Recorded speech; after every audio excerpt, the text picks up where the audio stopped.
Oke, bismillahirrahmanirrahim. Assalamualaikum warahmatullahi wabarakatuh. Di sini saya akan menjelaskan berkaitan dengan lingkaran, bagaimana pi itu nilainya seperti itu, kemudian bagaimana kita bisa mendapatkan keliling pi kali d atau luasnya pi r kuadrat.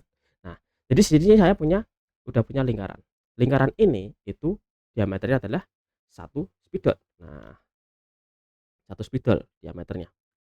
Nah, jadi kalau kita mau mencari keliling lingkaran, ya kita kelilingin aja. Jadi sini berkeliling. Berarti kalau misalnya saya punya keliling lingkaran dengan ukuran yang sama, lingkaran di sini dengan ukuran yang sama di papan tulis, berarti kita gelindingkan saja lingkarannya nih. Nah, berarti gini, kita gelindingkan akan mendapatkan keliling. Nah, kira-kira akan mendapatkan di sini nih.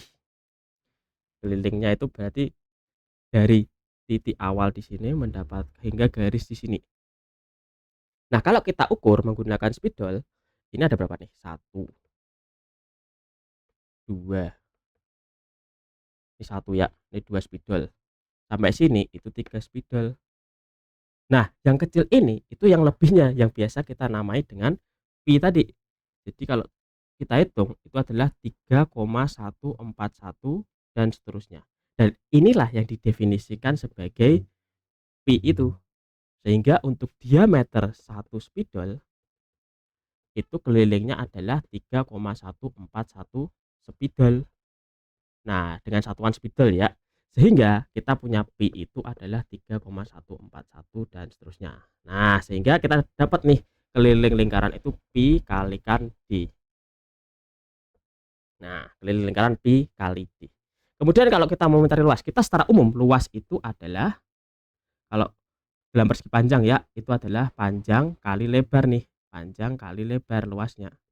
Nah, berarti kalau misalnya ini lingkaran kan nggak bisa nih kita cari panjang atau lebarnya nih. Nah, kita coba potong-potong aja nih lingkarnya. Kita misalnya potong jadi 4, jadi 6, jadi 8, jadi lebih kecil lagi. Nah, kalau kita susun ulang potongan-potongan, aduh, bentar ya. Nah, jadi kalau kita udah potong jadi lebih kecil, kemudian kita susun ulang potongan-potongannya, nah, jadi kan seperti ini nih. Akan menjadi, nah, akan menjadi suatu hal yang menyerupai persegi panjang.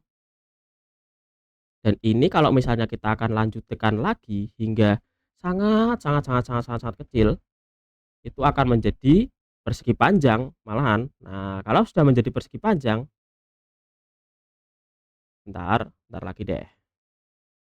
Nah, kalau sudah menjadi seperti ini, satu lagi. Nah, supaya seimbang. Nah, berarti kita tahu bahwa yang di sini itu panjangnya adalah setengah dari kelilingnya.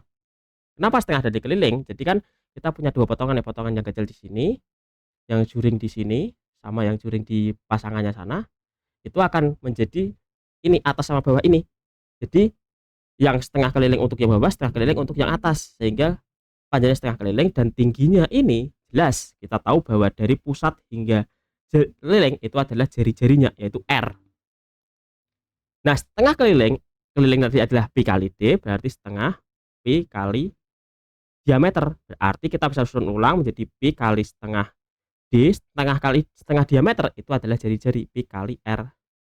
Sehingga untuk luas lingkaran itu adalah pi kali R. Oke, panjang kali lebar ya, sama ya. Panjangnya pi kali R, lebarnya R. Nah, berarti pi kali R kuadrat. Nah, kita punya luas lingkaran itu adalah pi kali R kuadrat. Nah, begitu bagaimana bisa mendapatkan pi itu 3,141 dari kita menggelindingkan lingkaran, dan juga luas itu pi kali R kuadrat. Terima kasih. Wassalamualaikum warahmatullahi wabarakatuh.